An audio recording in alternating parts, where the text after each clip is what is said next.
Oi, gente querida das redes sociais. Bem, como muitos de vocês já sabem, este ano, em janeiro, a gente começou fazendo a leitura da Bíblia. E a gente começou fazendo a leitura pelo Novo Testamento. Então, a gente já leu os 5 primeiros livros da Bíblia. Os 4 primeiros são os 4 evangelhos, Mateus, Marcos, Lucas e João. A gente já leu também Atos dos Apóstolos e agora a gente está lendo Romanos. E hoje a gente vai ler o capítulo 8. Bora lá juntinho saber o que conta aqui pra gente? A vida dominada pelo Espírito Santo. Como que será isso aí? Agora já não existe nenhuma condenação para as pessoas que estão unidas com Cristo Jesus. Pois a lei do Espírito de Deus, que nos trouxe a vida por estarmos unidos com Cristo Jesus, livrou você da lei do pecado e da morte. Deus fez o que a lei não pode fazer porque a natureza humana era fraca. Deus condenou o pecado na natureza humana, enviando o seu próprio Filho que veio na forma da nossa natureza pecaminosa a fim de acabar com o pecado. Deus fez isso para que as ordens justas da lei pudessem ser completamente cumpridas por nós, que vivemos de acordo com o Espírito de Deus e não de acordo com a natureza humana. Porque as pessoas que vivem de acordo com a natureza humana têm a sua mente controlada por essa mesma natureza, mas as que vivem de acordo com o Espírito de Deus têm a sua mente controlada pelo Espírito. As pessoas que têm a mente controlada pela natureza humana acabarão morrendo espiritualmente, mas as que têm a mente controlada pelo Espírito de Deus terão a vida eterna e a paz. Por isso, as pessoas que têm a mente controlada pela natureza humana se tornam inimigas de Deus, pois não obedecem à lei de Deus e, de fato, não podem obedecer a ela. As pessoas que vivem de acordo com a natureza humana não podem agradar a Deus. Vocês, porém, não vivem como manda a natureza humana, mas como o Espírito de Deus quer, se é que o Espírito de Deus vive realmente em vocês. Quem não tem o Espírito de Cristo não pertence a Ele. Mas se Cristo vive em vocês, então, embora o corpo de vocês vá morrer por causa do pecado, o Espírito de Deus é vida para vocês, porque vocês foram aceitos por Deus. Se em vocês vive o Espírito daquele que ressuscitou Jesus, então aquele que ressuscitou Jesus Cristo dará também vida ao corpo mortal de vocês, por meio do seu Espírito que vive em vocês. Portanto, meus irmãos, nós temos uma obrigação, que é a de não vivermos de acordo com a nossa natureza humana. Porque se vocês viverem de acordo com a natureza humana, vocês morrerão espiritualmente. Mas se pelo Espírito de Deus vocês matarem as suas ações pecaminosas, vocês viverão espiritualmente. Pois aqueles que são guiados pelo Espírito de Deus são filhos de Deus. Porque o Espírito que vocês receberam de Deus não torna vocês escravos e não faz com que tenham medo. Pelo contrário, o Espírito torna vocês filhos de Deus e pelo poder do Espírito dizemos com fervor a Deus: Pai, meu Pai. O Espírito de Deus se une com o nosso espírito para afirmar que somos de Deus. Nós somos seus filhos e por isso receberemos as bênçãos que Ele guarda para o seu povo e também receberemos com Cristo aquilo que Deus tem guardado para Ele.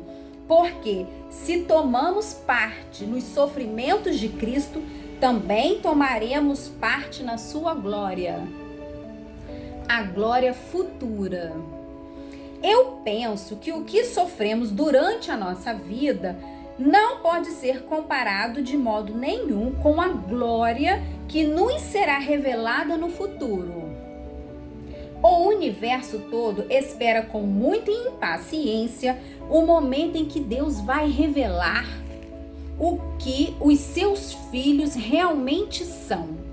pois o universo se tornou inútil, não pela sua própria vontade, mas porque Deus quis que fosse assim. Porém, existe esta esperança. Um dia o próprio universo ficará livre do poder destruidor que o mantém escravo e o tomará parte na gloriosa liberdade dos filhos de Deus. Pois sabemos que até agora o universo todo geme e sofre como uma mulher que está em trabalho de parto. E não somente o universo, mas nós que temos o Espírito Santo como o primeiro presente que recebemos de Deus, nós também gememos dentro de nós, mesmo enquanto esperamos que Deus faça com que sejamos seus filhos e nos liberte completamente. Pois foi por meio da esperança que fomos salvos. Mas se já estamos vendo aquilo que esperamos, então isso não é mais uma esperança. Pois quem é que fica esperando por alguma coisa que está vendo? Porém, se estamos esperando alguma coisa que ainda não podemos ver, então esperemos com paciência. Assim também o Espírito de Deus vem nos ajudar na nossa fraqueza, pois não sabemos como devemos orar, mas o Espírito de Deus, com gemidos que não podem ser explicados por palavras, pede a Deus em nosso favor.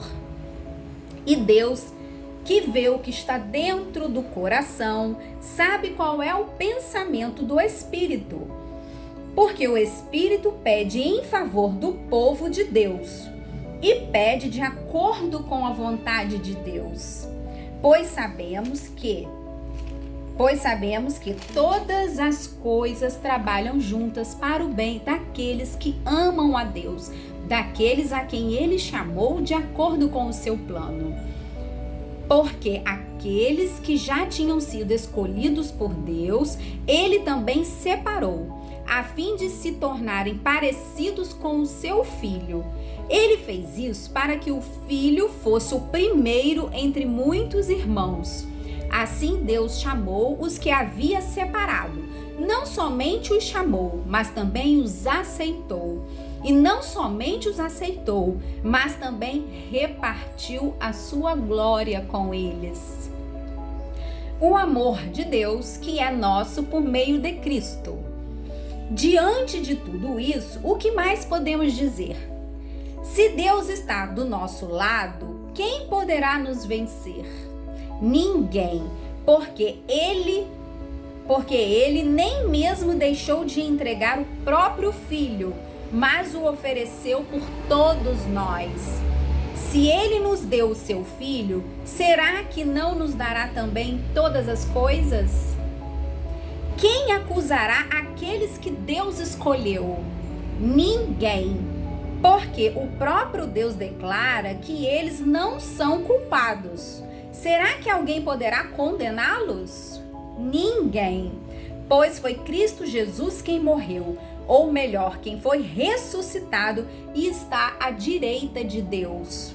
E Ele pede a Deus em favor de nós. Então, quem pode nos separar do amor de Cristo? Serão os sofrimentos, as dificuldades, as perseguições, a fome, a pobreza, o perigo ou a morte? Como dizem as Escrituras Sagradas, por causa de ti, estamos em perigo de morte o dia inteiro. Somos tratados como ovelhas que vão para o matadouro.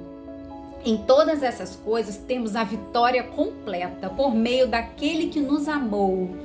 Pois eu tenho a certeza de que nada pode nos separar do amor de Deus, nem a morte, nem a vida, nem os anjos, nem outras autoridades ou poderes celestiais, nem o presente, nem o futuro, nem o mundo lá de cima, nem o mundo lá de baixo. Em todo o universo não há nada que possa nos separar do amor de Deus, que é nosso por meio de Cristo Jesus, nosso Senhor. E assim concluímos este capítulo 8 do livro de Romanos. Desejo que vocês tenham uma ótima reflexão. Até amanhã. Deus os abençoe.